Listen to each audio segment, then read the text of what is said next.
Hello বন্ধুরা, আপনাদের স্বাগত জানাই বাংলা মেডিসিন রিভিউ ইউটিউব চ্যানেলে।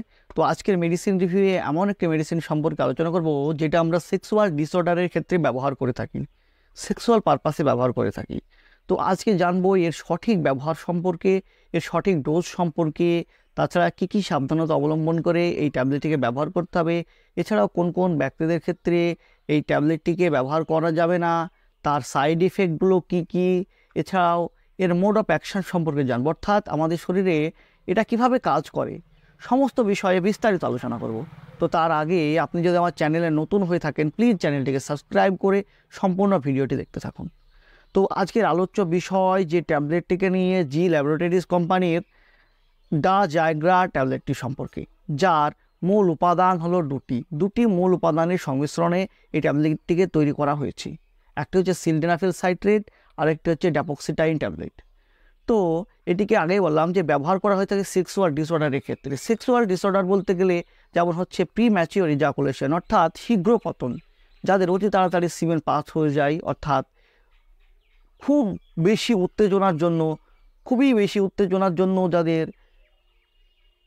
সিমেন তাড়াতাড়ি পাস হয়ে যায়। এছাড়াও আরেকটি সমস্যা যেটা বললাম যে ইরেকটাইল ডিসফাংশন, অর্থাৎ যাদের পেনিস ঠিকঠাক কাজ করে না, যাদের পেনিস ঠিকঠাক শক্ত হয় না, ইরেকশান আসে না পেনিসে, তো সেই সব ব্যক্তিদের ক্ষেত্রে এই ট্যাবলেটটিকে ব্যবহার করা হয়ে থাকে। তো আজকে জানবো যে এই সিলডেনাফিল কীভাবে কাজ করে। এই সিলডেনাফিল একটি PDE5 ইনহিবিটর, অর্থাৎ আমাদের শরীরে থাকা যে PDE5 এনজাইম, সেই PDE5 এনজাইমকে ইনহিবিট করে, বাধা দেয় তার কাজে। তো আমরা যখন সেক্স করার জন্য তৈরি হই তখন আমাদের শরীরে নাইট্রিক অক্সাইড নামে একটি কেমিক্যাল তৈরি করে, আর সেই কেমিক্যালটি আরেকটি কেমিক্যাল তৈরি করে যেটা CGMP, অর্থাৎ সাইক্লিক GMP বলে। আর এই সাইক্লিক GMP আমাদের পেনিসে ইরেকশন নিয়ে আসার কাজ করে। আমাদের যে পিনাইল টিস্যু, সেই পিনাইল টিস্যুকে শক্তিশালী করে তোলে। সেই পিনাইল টিস্যুর মধ্যে যে ব্লাড ভেসেলস, সেই ব্লাড ভেসেলসের রক্ত সঞ্চালন বৃদ্ধি ঘটিয়ে তার মধ্যে ইরেকশন নিয়ে আসার কাজ করে। আর সেই ইরেকশনকে নষ্ট করে দেয় আমাদের শরীরে থাকা PDE5 এনজাইম। যেহেতু সিলডেনাফিল সাইট্রেট একটি PDE5 ইনহিবিটর, সে ইনহিবিট করে সেই PDE5 এনজাইমকে, যার ফলে আমাদের পেনিসের ইরেকশন কিছুক্ষণের জন্য দীর্ঘস্থায়ী হয়। এইভাবে সিলডেনাফিল কাজ করে। আর এতে থাকা যে ড্যাপোক্সিটাইন, সেটা SSRI ক্যাটাগরির ড্রাগ, অর্থাৎ সিলেক্টিভ সেরোটোনিন রিআপটেক ইনহিবিটর, যেটা একটি অ্যান্টি ডিপ্রেশন ড্রাগ। আমাদের স্ট্রেস, অ্যাংজাইটি, ডিপ্রেশনকে কমানোর কাজ করে। যার ফলে কি হয়, আমাদের যে অতিরিক্ত উত্তেজনা, সেই অতিরিক্ত উত্তেজনাকে কমানোর কাজ করে, যার ফলে আমাদের স্ট্যামিনিটি বৃদ্ধি পায়। আমাদের যে অতি তাড়াতাড়ি সিমেন পাস, সেই সিমেন পাসটা হয় না। যে প্রিম্যাচিওর ইজাকুলেশন, সেই প্রিম্যাচিওর ইজাকুলেশনকে ঠিক করতে সাহায্য করে। তো এইভাবে এই ট্যাবলেটটি কাজ করে।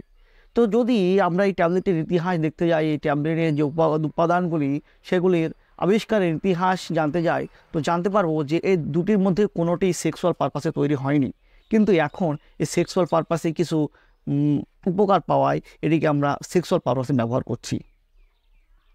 তো যেহেতু এই ট্যাবলেটটি ব্যবহারে কোনো বাধা নিষেধ নেই, যে কোনো কাউন্টার থেকে, যে কোনো দোকান থেকে আমরা অনায়াসে পেয়ে থাকি, অনায়াসে আমরা বাধা নিষেধ ছাড়াই ব্যবহার করে থাকি, তাই দেখা যায় ভয়ঙ্কর কিছু সাইড ইফেক্টের।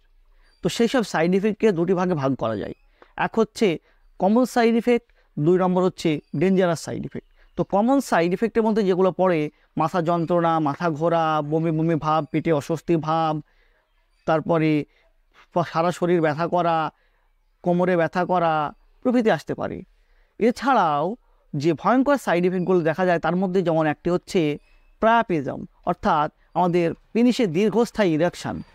এই ট্যাবলেটটি খাওয়ার পরে 1 থেকে 1.5 ঘন্টা ইরেকশান থাকতে পারে হাইস্ট। যদি সেক্ষেত্রে এই ট্যাবলেটটি তার থেকে বেশি ইরেকশান থাকে, হয়তো 3 থেকে 4 ঘন্টা একটানা ইরেকশান যদি থাকে, সেক্ষেত্রে আপনার পেনিস পার্মানেন্টলি ড্যামেজ হতে পারে। তো সেক্ষেত্রে অবশ্যই ডাক্তারবাবুর সঙ্গে অতি তাড়াতাড়ি যোগাযোগ করবেন, তা না হলে আপনাকে সমস্যায় পড়তে হবে। এছাড়াও আরেকটি যে ভয়ঙ্কর সাইড ইফেক্ট দেখা যায়, যেটা হচ্ছে সাইকোলজিক্যাল ডিপেন্ডেন্স। তো এই ট্যাবলেটটি দীর্ঘদিন ব্যবহার করার ফলে এমন একটা সময় চলে আসে যখন মনে করেন যে এই ট্যাবলেটটি খেলে আমি সেক্স করতে পারবো, তা না হলে পারবো না, তো ট্যাবলেটটিকে আমাকে নিতেই হবে।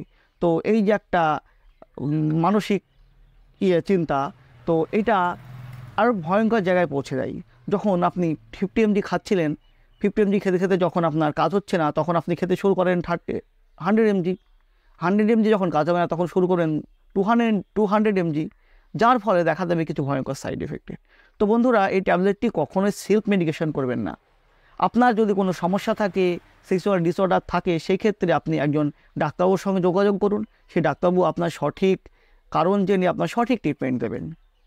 তা না হলে এইসব ট্যাবলেট যদি আপনি দীর্ঘদিন ধরে খেতে থাকেন, তো আপনাকে ভয়ঙ্কর কিছু সাইড এফেক্টে ভুগতে হবে। তো বন্ধুরা, অবশ্যই ডাক্তারবাবুর পরামর্শ ছাড়া কখনো কোনো মেডিসিন ব্যবহার করবেন না। সেলফ মেডিকেশন করা একটি খুব ভয়ঙ্কর ব্যাপার। তো এই ছিল জায়গা ট্যাবলেটটির সম্পর্কে একটি ছোট্ট ভিডিওটি যদি আপনাদের ভালো লেগে থাকে, প্লিজ চ্যানেলটিকে সাবস্ক্রাইব করে লাইক দিতে ভুলবেন না। সুস্থ থাকবেন, ভালো থাকবেন, আবারও দেখা হবে অন্য কোনো ভিডিওতে। ধন্যবাদ।